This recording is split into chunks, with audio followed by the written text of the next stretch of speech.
নমস্কার বন্ধুরা। তো চলো আজকে আমি তোমাদের সাথে শেয়ার করব what I it in a day my pregnancy.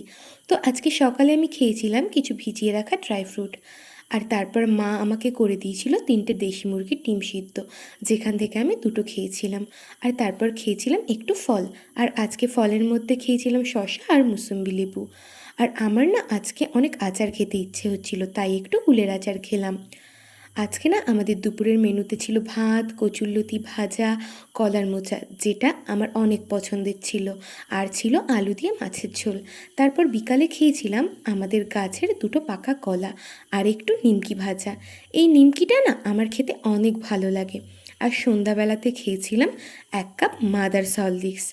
আর আজকে না রাতের খাবারে ছিল আমাদের ভাত, কলার মোচা, কচুরলতি, এঁচোড় চিংড়ি, যেটা কিনা মামি বানিয়েছিল, আর ছিল মাছের ঝোল। তো আজকের মতো টাটা।